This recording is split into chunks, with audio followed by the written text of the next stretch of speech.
Good morning everybody. आप लोगों का स्वागत क्लास में। आपको मैं आज जीवांश काल में आगे बताने जा रहा हूं। जीवांश काल क्या है? जीवधारियों के अवशेष से जो खाद तैयार की जाती है उसको हम जीवांश खाद बोलते हैं। और इसके अंदर गोबर खाद, कंपोस्ट खाद, वर्मी कंपोस्ट तथा हरी खाद, ये चार खाद मुख्य रूप से जीवांश खाद में दी जाएगी। हरी खाद आज हम पढ़ाएंगे आपको। गोबर खाद मैंने आपको पहले पढ़ा चुका हूं मैं गोबर खाद। कंपोस्ट खाद भी पढ़ा चुका हूं। वर्मी कंपोस्ट कल मैंने आपको बताया है। वर्मी कंपोस्ट में जो पेड़ पौधों का कूड़ा करकट है या खेतों का जो अवशेष है, जो फसलों के अवशेष है, उसको विशेष प्रकार की एक सैया बनाकर उसके अंदर केंचुए को डालकर, केंचुओं का प्रयोग करके हम जो खाद प्राप्त करते हैं वो कहलाती है वर्मी कंपोस्ट। और कंपोस्ट खाद में जैसा कि आप पहले सुन चुके हो, खेतों का अवशेष तथा टाउन कंपोस्ट, इनको मिला करके विशेष प्रकार की विधियों द्वारा, जीवाणुीय क्रियाओं के द्वारा हम इनका सड़न करते हैं, पेल करते हैं, किण्वन करते हैं, जो खाद प्राप्त करते हैं वो कहलाती है कंपोस्ट खाद। और ये क्रिया कहलाती है कंपोस्टिंग। गोबर खाद में गोबर, उसके साथ मलमूत्र, बिछावन और सनी मिट्टी, इसको विशेष प्रकार से सड़ा करके हम जो खाद तैयार करते हैं उसको हम बोलते हैं गोबर खाद। तो गोबर खाद के घटक, कंपोस्ट खाद के घटक, वर्मी खाद, कंपोस्ट के घटक, ये तीनों ही चीजें आप लोगों ने देख ली। और केंचुए में मैंने आपको बताया था इसकी 700 जातियां में से 293 जातियां हैं। इसका हम उपयोग करते हैं इसके अंदर। और इसमें आइसोनिया फोइटिडा जो राजस्थान में पाई जाने वाली केंचुए की जाति है, इसका सर्वाधिक प्रयोग किया जाता है। आज हम आपको हरी खाद के बारे में बताने जा रहे हैं। मैंने आपको पहले बताया है कि गोबर खाद, कंपोस्ट खाद एग्रीकल्चर केमिस्ट्री में भी है। और वर्मी कंपोस्ट के बारे में मुझे पूरा ध्यान नहीं है, लेकिन हरी खाद का मुझे ध्यान है कि ये भी आपकी एग्रीकल्चर के अलावा एग्रीकल्चर केमिस्ट्री में भी है। तो इसलिए आपकी ये दो जगह आपका तैयारी हो रही है। यदि आप ध्यान से सुन रहे हैं तो एग्रीकल्चर का चैप्टर भी तैयार हो रहा है और आपकी केमिस्ट्री का चैप्टर भी तैयार हो रहा है। हरी खाद क्या है? हरी खाद का मतलब होता है पौधे की टहनियां, हरी पत्तियां, डंठल वगैरह, ये हरे डंठल वगैरह, इसको हम सड़ा करके खाद के रूप में काम में लेते हैं। ये भी एक प्रकार का जीवांश है। पेड़ पौधे ये भी जीवांश ही गिने जाते हैं, जीवधारियों के अवशेष। तो हरी खाद कैसे बनाई जाती है, हरी खाद क्या है? तो हमने आपको बताया कि फलीदार और अफलीदार फसलें, यानी दलहनी और अदलहनी, इन फसलों को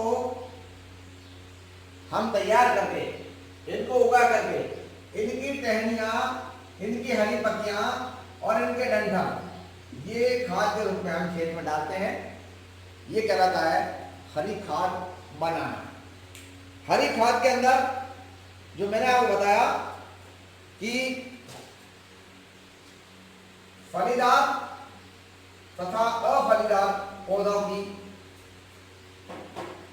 पत्तियां वगैरह या डंठल वगैरह, तो इसका वर्गीकरण करें हम हरी खाद का वर्गीकरण करते हैं। तो पहले फलीदार और दूसरा है अफलीदार। फलीदार फसलें, इसको खेतों में उगाया जाता है और खेतों में उगाने के बाद में इन फसलों को लेकर के और खेत में अलग अलग प्रकार की विधियों से दूसरी फसलों के लिए खाद के रूप में प्रयोग करते हैं, इसलिए इसको बोलते हैं हरी खाद। फलीदार फसलों में क्या क्या चीज है? सनाई, ढैंचा, गवार, लोबिया, ये 4 मुख्य फलीदार फसलें हैं, जिसका मैंने यहाँ आपको विवरण दे रहा हूं और आपको लिखा है मैंने। सनाई जो है बहुत ही इंपॉर्टेंट, सनाई जिसको बोलते हैं, सनाई जो है उत्तरी भारत में पाई जाने वाली फसल है और इससे हम खेतों में यदि देते हैं तो 50, 1 मिनट में लिख देता हूं सनाई फसल के बारे में। ये उत्तरी भारत में काम में ली जाने वाली फसल और यह हरे चारे के रूप में भी काम आ सकती है और हरी खाद के रूप में भी काम आ सकती है। हरी खाद के रूप में जब हम आपको काम में लेते हैं तो सनाई को उगाते हैं और हरी खाद के रूप में यदि हम देते हैं तो हमारे को 50 केजी नाइट्रोजन, 50 केजी नाइट्रोजन प्रति हेक्टर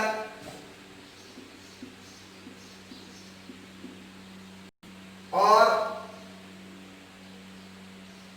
हरे चारे के रूप में 2 बातें बताई मैंने।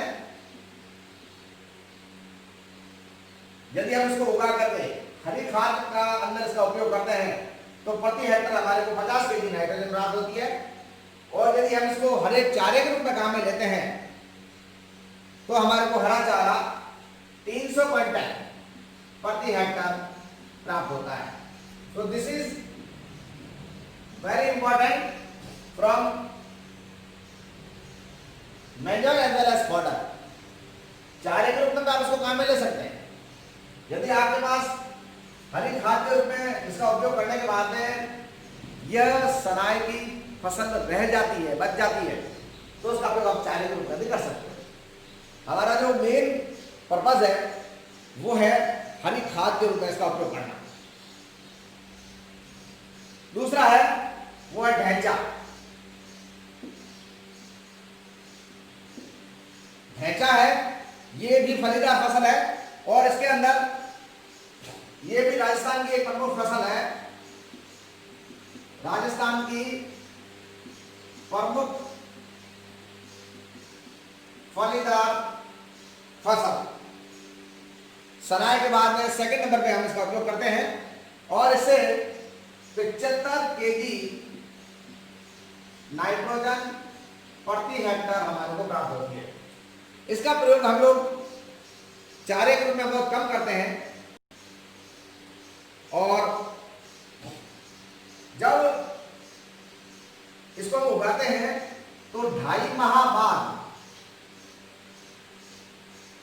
यह फसल हरी खाद के रूप में काम में लेने योग्य हो जाती है। इसको देने की विधियां मैं बताऊंगा, तब आपको बताऊंगा, लेकिन आप कहो तो मैं अभी इसको सुना दूं। इसको कैसे लिया जाता है कि इसको उगाते हैं, उगा के बाद में उसी खेत में वहां पे जोत देते हैं और मिट्टी में दबा देते हैं। एक तरीका ये भी है। दूसरा, इसको लेकर के किसी दूसरे स्थान पर, जैसे आपने जहां उगाई वहां दे दी, जहां उगाई वहीं आपने दी। उसके लिए क्या होगा कि जो आपने उगाई है 2-2.5 महीने बाद जब तैयार हो गई है तो उसे वापस के ऊपर को जोत दीजिए, उसके बाद हल चला दीजिए, जुताई कर दीजिए, तो वो मिट्टी द्वारा वहीं दब जाएगी, मिट्टी के अंदर ही। उसके बाद आपको जो दूसरी फसल उगानी है वो आप उगा दीजिए, क्योंकि उसके लिए खाद का प्रयोग आपने कर दिया। एक तरीका तो है कि ये। दूसरा तरीका ये है कि इसको तोड़ दीजिए, इसको कटिंग करके हटा के किसी दूसरे जगह पे ले जा सकते, जहां उगाई वहां नहीं, किसी दूसरे खेत में जाकर के या किसी दूसरे स्थान, उसी खेत के दूसरे भाग में जाके आप उसको दे सकते हैं। वहां भी आपको करना क्या है, डाल देनी है, डाल करके उसको बराबर जोत चला देनी है। ये हो गया आपका। इसको देने का तरीका भी साथ में बता दिया मैंने। और तीसरी है वो है गवार। यह वाले क्षेत्रों में उगाई जाने वाली फलीदार फसल है ग्वार। तो आप लोग सब जानते हो, वाकिफ हैं ग्वार से बहुत अच्छी तरह से। ग्वार क्या चीज है? हमारे पश्चिमी राजस्थान की प्रमुख फसल है ग्वार। पश्चिमी राजस्थान की प्रमुख फसल। और दूसरा, कम वर्षा वाले क्षेत्रों में उगाई जाने वाली फसल।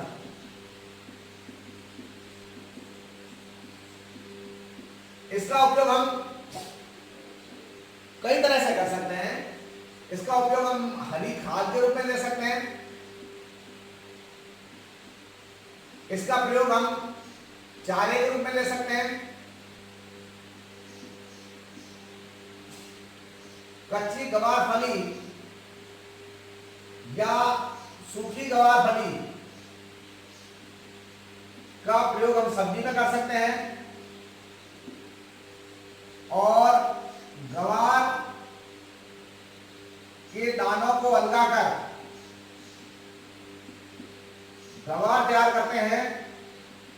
इसको गवार गम में काम में ले सकते हैं। इसके बहुत सारे उपयोग हैं। मैं आपको रेस्ट्रिक्ट कर रहा हूं कहां पर? हरी खाद के ऊपर ही रेस्ट्रिक्ट कर रहा हूं। और इससे हमारे को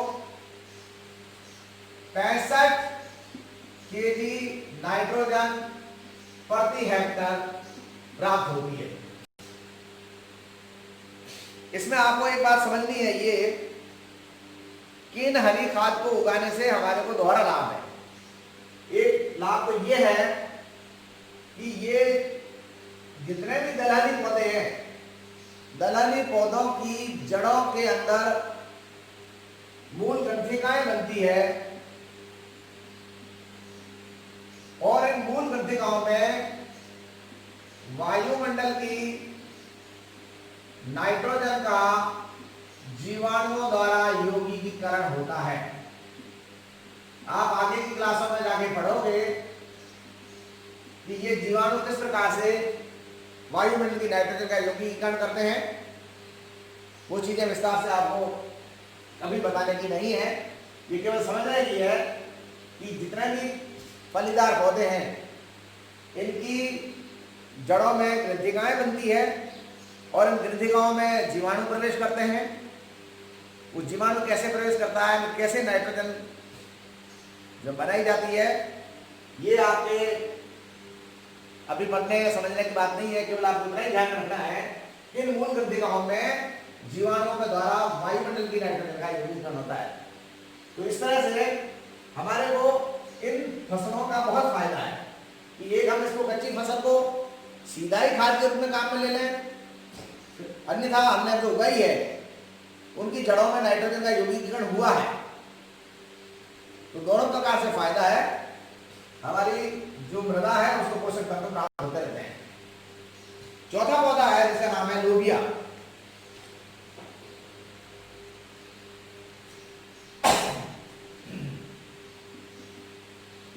लोबिया यह भी प्रमुख फलीदार फसल है।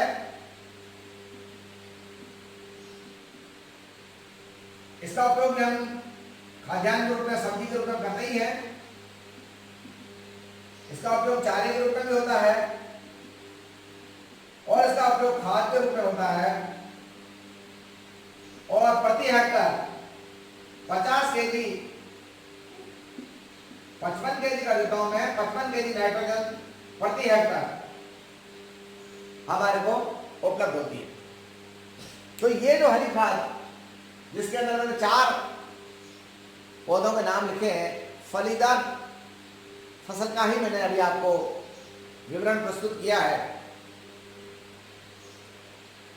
ये फलीदार पौधे या दलहनी पौधे, ये दलहनी पौधे वे हैं जिनसे दालें बनती है, ऐसा ना है। दलहनी पौधों में ये चीजें भी आती है। दलहनी पौधे जिसे दल करके हम किसी चीज को बनाते हैं, दलहनी पौधे।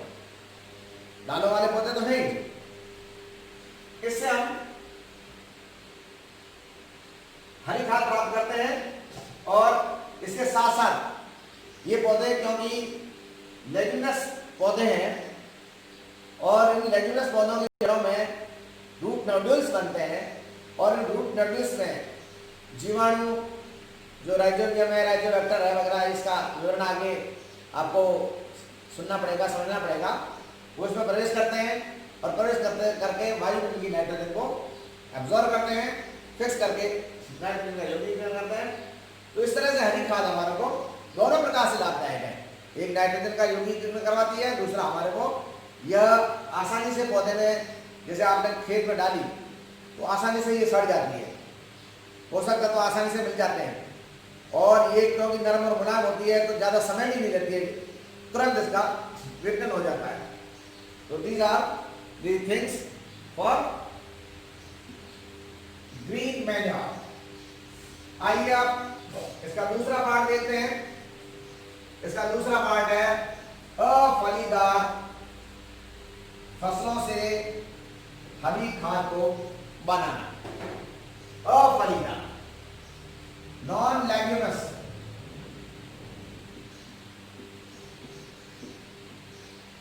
अफलीदार फसलें।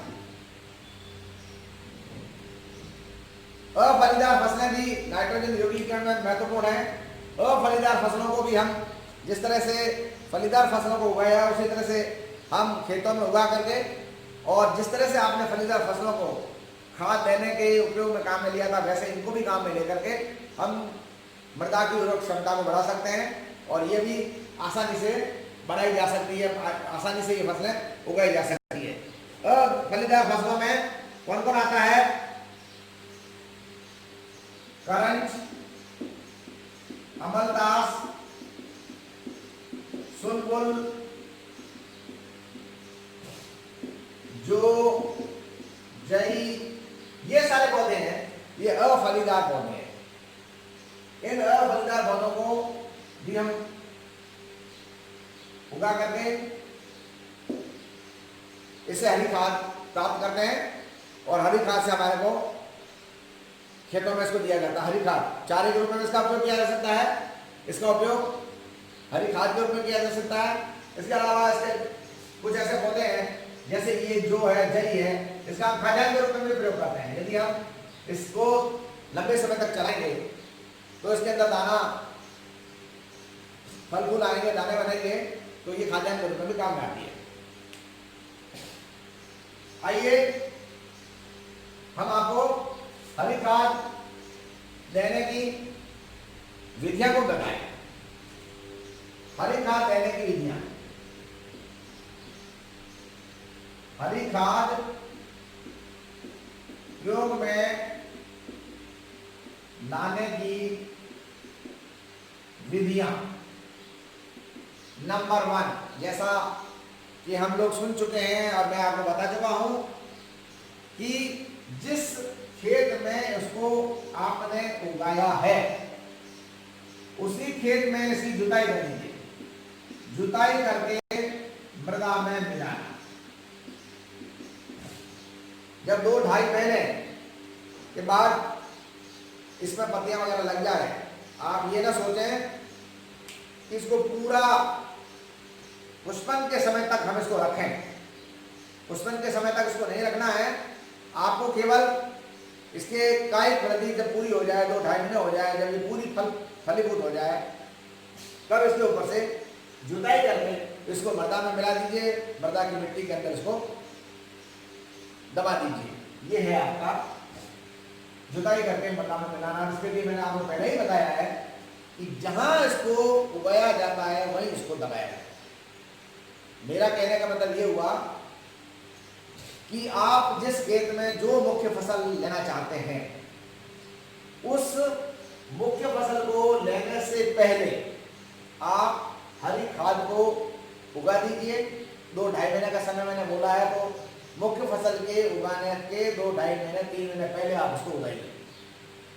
और जब ये उग जाए, तैयार हो जाए, इसकी काई पट्टी पूरी हो जाए, तब इसके ऊपर जुताई करके इसको मृदा में मिला दीजिए और फिर मृदा का संतुलन कर दीजिए, पाटा लगा दीजिए और मिट्टी मृदा की बना करके उसको पूरा मृदा उसको समतल कर दीजिए। अब आपका खेत तैयार हो गया है मुख्य फसल को लेने के लिए, क्योंकि उसके अंदर आपने हरी खाद ऑलरेडी दे दी है, मिला दी है। एक तरीका तो ये। दूसरा तरीका जो कि मैंने आपको बताया वो है अन्यंत्र का प्रयोग करके। जहां आपने उगाया है वहां न करके अन्यंत्र खेतों में, अन्यंत्र स्थानों में काट कर डालना।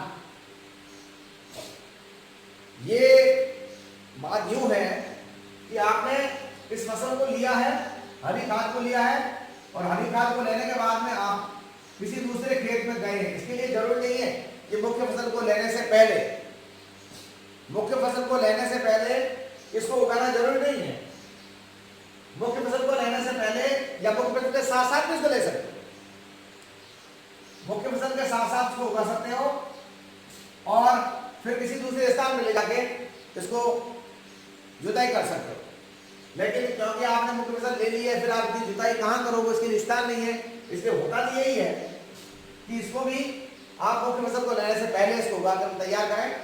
चाहे वो फलीदार फसल हो चाहे वो फलीदार फसल हो, इसको उगा दीजिए। उगाने के बाद में उस स्थान से दूसरे स्थान पर इसको ले जाइए, कटिंग करके, काट करके, और काट करके ले जाने के बाद आप फार्म में इसको बिखेर दीजिए। बिखेरने के बाद में उसके ऊपर जुताई कर दीजिए, मिट्टी के साथ इसको दबा दीजिए और मिट्टी में पाटा फेर करके और इसकी मृदा जो समतल कर दीजिए, खेत को तैयार कर दीजिए। तो दो विधियां जो है ये मैंने आपको बताई। जिस तरह से हरी खाद देने की जो तरीका है वो मैंने आपको बताया। अब हरी खाद की जो तकनीक है उसको प्रयोग में लेने से पहले हमारे को किन किन बातों का ध्यान रखना पड़ता है वो भी देखना पड़ता है। पहले जलवायु और मृदा का एक बिंदु है। जलवायु और मृदा का एक बिंदु है, उसके अंदर ये है कि हरी खाद को गर्म तथा नम जलवायु की आवश्यकता रहती है। तो जहां आप हरी खाद दे रहे हैं वहां की जलवायु कैसी होनी चाहिए, यह भी आपको ध्यान में रहना चाहिए कि वो जलवायु जो है उष्ण जलवायु होनी चाहिए और वह जलवायु जो है वह नम जलवायु होनी चाहिए, ताकि जो हम हरी खाद दे रहे हैं वो आसानी से मृदा में समाविष्ट हो सके। एक और बिंदु जो आपको मैं बता रहा हूं वो है खेत की तैयारी। हरी खाद देने से पहले आपको खेत को तैयार करना है। इसके लिए मैंने आपको बताया कि खेत की पहले जुताई करनी है। खेत की जुताई करने से पहले मतलब अच्छी तरह से आप देसी हल से या कल्टीवेटर से उसको गहरा उसको जुताई कीजिए। जुताई करने के बाद उसके अंदर हरी खाद दे दीजिए। हरी खाद दे करके फिर सुहागा या पाटा लगा करके खेत को समतल कर दीजिए। ये हो गया आपका खेत की तैयारी का काम। अलग अलग प्रकार से हम इसका उपयोग कर सकते हैं। जैसे आपको मूंग और उड़द की खेती करनी है तो उसके लिए आपको 15 से 20 क्विंटल हरी खाद देना है। और यदि आपको गवार के लिए करना है तो 20 से 25 केजी, सॉरी मैं आपको क्विंटल लिख दिया था मैंने। गवार के लिए 20 से 25 केजी हरी खाद दी जाती है। यही मात्रा लोबिया के लिए 45 से 50,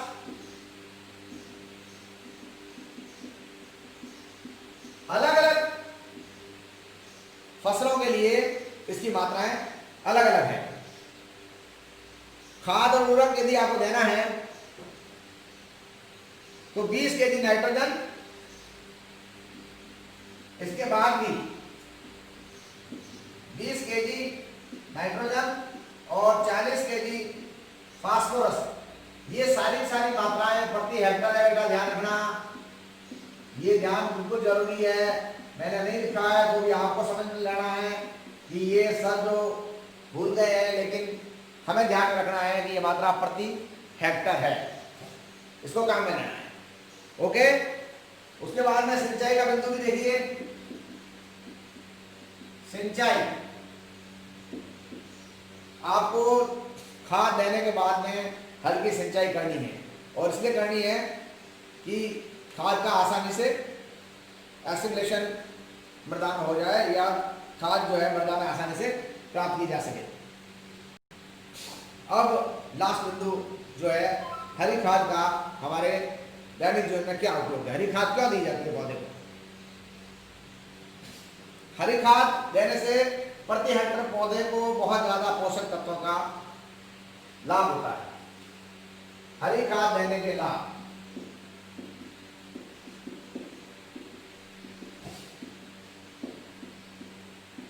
प्रति हेक्टेयर अधिक अन्य खादों की तुलना में पोषक तत्वों का ज्यादा मिलना। ठीक है। दूसरा, इसके टहनियां, पत्तियां आदि का आसानी से विघटित होना, ये दूसरा बिंदु। तीसरा बिंदु, हरी खाद सुगमता से पौधों द्वारा प्राप्त कर ली जाती है। चौथा बिंदु, जीवाणु द्वारा नाइट्रोजन का यौगिकीकरण आसान हो जाता है। इस तरह से हरी खाद पौधों के लिए बहुत ही ज्यादा महत्वपूर्ण है। आपने गोबर की खाद को देखा था, आपने कंपोस्ट खाद को देखा था, आपने वर्मी कंपोस्ट को देखा था, अब आपने ये देखी हरी खाद। आप सोच रहे होंगे कि किस खाद का प्रयोग हम करें। देखिए, हरी खाद बनाना आसान है, इसमें इतनी आपको दिक्कत नहीं आ रही है जितनी आपको गोबर खाद को बनाने में। गोबर खाद के अंदर गड्ढे बनाने खोदने पड़ते हैं, फिर उसका साइज का ध्यान रखना पड़ता है, फिर उसकी पलटाई करनी पड़ती है। इसमें आपको कुछ नहीं करना है। इसमें आपने उगा दी, जैसे मैंने फलीदार फसलें बोल दी, मैंने फलीदार फसलें बोल दी, इसको उगा दिया। उगाने के बाद में आप चाहो तो उसी खेत में उसकी जुताई करके उस खेत में डाल दीजिए, अन्यथा उसको काट करके किसी दूसरे खेत में जा करके और गलती लगा करके जुताई करके जमीन के अंदर उसको क्या बोलते हो, भारना रोपना जो भी बोलते हैं आप बोल दीजिए, और उसके बाद में सुहागा लगा करके पाटा लगा करके संकर कर दीजिए। और उसके बाद में आपको मैं ये भी बता रहा हूँ कि अन्य खादों, वर्मी कंपोस्ट जो है वो भी आपने जो बनाया है, कल सुना है आपने, उसमें केंचुआ को लाना, फिर केंचुआ वर्मी कंपोस्ट को निकालने से पहले आपको उसमें खुरपी डालनी पड़ती है, या फावड़ा डालना पड़ता है, गैंती या कोदाल डालना पड़ता है। ये मैंने आपको मना किया कि नहीं डालो, क्योंकि केंचुए के पड़ने की संभावना है। लेकिन इस हरी खाद में ऐसी कोई भी प्रॉब्लम नहीं है, आसानी से बनती है, आसानी से दी जा सकती है। किसी दक्ष व्यक्ति की इसमें आवश्यकता नहीं है कि दक्षता आपको काम में लेनी है। ठीक है, आपको पौधों का ध्यान रखना है कि कौन से पौधे आपको काम में लेने हैं फलीदार के रूप में, कौन से पौधे लेने हैं फलीदार के रूप में, उसको उगा दीजिए। और उगाने के बाद में वही उसको खेत में जोत कर डाल दीजिए या किसी दूसरे खेत में डाल दीजिए। तो ये आपके लिए आसान था। 4 बिंदु मैंने आपको बताए हैं, और अब मैं आपको खाद से हटा करके दूसरे बिंदुओं में ले जाऊंगा। Thank you very much.